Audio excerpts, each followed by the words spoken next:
Welcome to நாத்தனார் kitchen. இன்றைக்கி நம்ம என்ன பண்ண போகிறோன்னா காடை மசாலா பண்ண போகிறோம். வாங்க தேவையான பொருட்களை பார்க்கலாம். காடை ஒரு 600 கிராம் எடுத்திருக்கோம். ஒரு 5 காடை எடுத்திருக்கேன். இப்போ அதை கழுவி நல்லா க்ளீன் பண்ணி எடுத்து வச்சாச்சு. வெங்காயம் ஒரு 100 கிராம் மெல்லிசா நறுக்கியது. தக்காளி ஒரு 100 கிராம் கட் பண்ணி எடுத்து வச்சுருக்கு. இது மசாலா வறுத்து பவுடர் பண்ணி எடுத்துக்கிறணும். 1 ஸ்பூன் சோம்பு, 1 ஸ்பூன் சின்ன ஜீரகம், 1 ஸ்பூன் மிளகு, இஞ்சி பூண்டு பேஸ்ட் 2 டேபிள் ஸ்பூன், மல்லித்தூள் 2 டேபிள் ஸ்பூன், தனி மிளகாய்த்தூள் காரத்துக்கு தகுந்தபடி, ஒரு 1/4 ஸ்பூன் மஞ்சத்தூள். தாளிக்க தேவையான பொருட்கள்: 1/2 டீஸ்பூன் சோம்பு, 1/2 டீஸ்பூன் சின்ன ஜீரகம், 4 வரமிளகாய், பட்டை 2 துண்டு, 3 ஏலக்காய், 4 கிராம்பு, கல்பாசி சிறிதளவு, கருகப்பிலை தேவையான அளவு. கடாய் சூடாயிருச்சு. இப்போ நம்ம வறுத்து எடுத்துக்கிறோம். சோம்பு, ஜீரகம், மிளகு இதெல்லாம் மசாலாவுக்கு வறுத்து எடுத்துக்கிறலாம். வறுத்து நல்லா பவுட்ரு பண்ணி எடுத்துக்கிறணும். வறுத்து நம்ம போட்டோன்னா இதோட டேஸ்ட் ரொம்ப ரொம்ப நல்லாயிருக்கும்.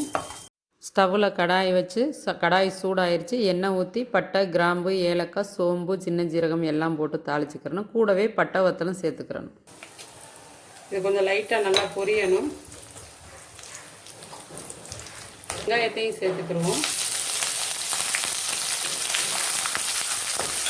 வெங்காயம் கொஞ்சம் நல்லா சிவக்க வதங்கிடணும். கூடயே கருவேப்பிலை சேர்த்துக்கிடுவோம்.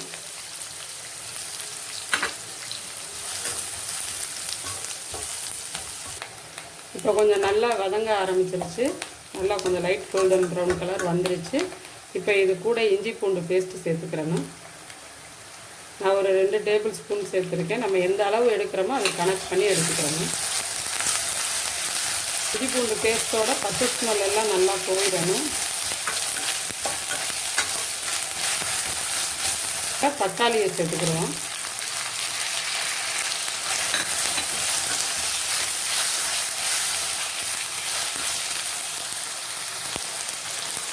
இப்போ தக்காளி கொஞ்சம் வதங்கிறதுக்காண்டி உப்பு சேர்த்துக்கிடுவோம்.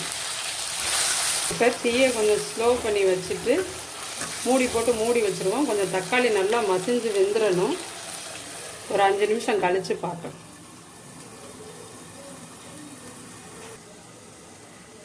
இப்போ ஒரு 5 நிமிஷம் ஆயிடுச்சு, பார்க்கலாம். இப்போ தக்காளி நல்லா கொஞ்சம் மசிஞ்சிருச்சு.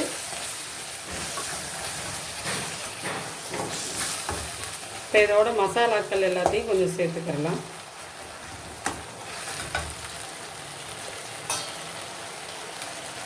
ஒரு 1/4 ஸ்பூன் மஞ்சள் தூள், தனி மிளகாய்த்தூள் அவங்கவுங்க காரத்துக்கு தகுந்தபடி, மல்லித்தூள்,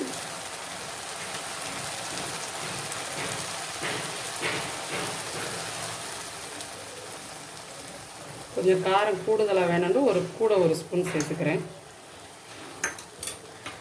இப்போ வறுத்து பவுடர் பண்ண மசாலா மிளகு, ஜீரகம், சோம்பு பொடியை சேர்த்துக்கிறோம்.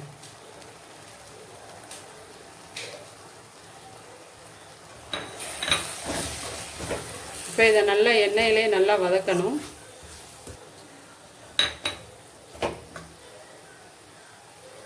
இப்போ இந்த மசாலாவோட பச்சை ஸ்மெல் போகிறதுக்காண்டி கொஞ்சம் தண்ணி சேர்த்துக்கிடுவோம்.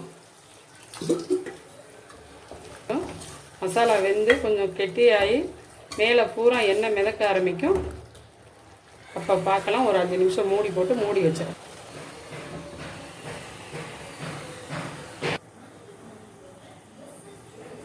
ஒரு 10 நிமிஷம் ஆயிடுச்சு, பார்க்கலாம்.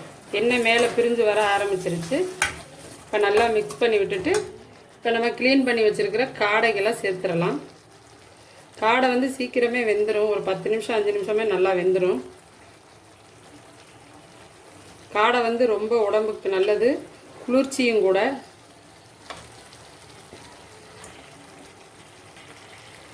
எல்லாத்தையுமே சேர்த்தாச்சு. இப்போ நல்லா மசாலையில் நல்லா பிரட்டி விடணும் காடையை.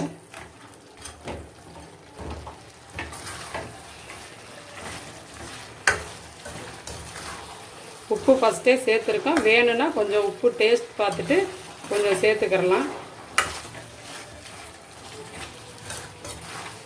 நல்லா மசாலையில் பிரட்டி விட்டாச்சு.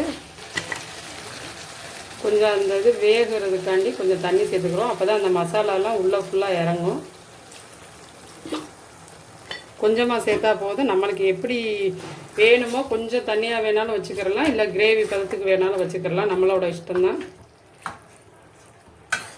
ஒரு 10 நிமிஷம் கழித்து பார்க்கலாம். தீயை வந்து மீடியம் ஃப்ளேம்லேயே தான் இருக்கணும். இப்போ ஒரு 10 நிமிஷம் ஆயிடுச்சு. ஓப்பன் பண்ணி பார்க்கலாம். கொஞ்சம் தண்ணி ஓரளவுக்கு நல்லா வற்றி இருக்குது. கம்மியாக தான் ஊற்றணும், அது காடையிலையும் தண்ணி இருக்கும்.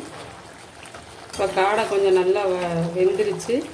இப்போ இது கூட நம்ம வறுத்து வச்சுருந்த பவுடர் லைட்டாக ஒரு 1/2 ஸ்பூன் வச்சுருந்து மேலே கொஞ்சம் தூவினா அந்த வாசனை வந்து கொஞ்சம் நல்லாயிருக்கும். இல்லை மிளகுத்தூள் தூவிக்கிறலாம். இப்போ இது கூடயே கொத்தமல்லி தழை சேர்த்துக்கிறோம். இப்போ நல்லா மிக்ஸ் பண்ணி விட்டுட்டு மீடியம் ஃப்ளேம்லேயே ஒரு 5 நிமிஷம் நல்லா கிண்டி விட்டுக்கிட்டே இருக்கணும். நம்மளோட சுவையான காடை மசாலா ரெடி. எங்களோட சமையலை தொடர்ந்து பார்க்கணுன்னா எங்களோட சேனலை சப்ஸ்கிரைப் பண்ணுங்க, லைக் பண்ணுங்க, ஷேர் பண்ணுங்க, கமெண்ட் பண்ணுங்க. அப்படியே பக்கத்தில் உள்ள பெல் ஐக்கானை கிளிக் பண்ணுங்க. அப்பதான் நாங்கள் போடுற வீடியோக்கள் நோட்டிபிகேஷனாக வரும். தேங்க்யூ ஃபார் வாட்சிங்.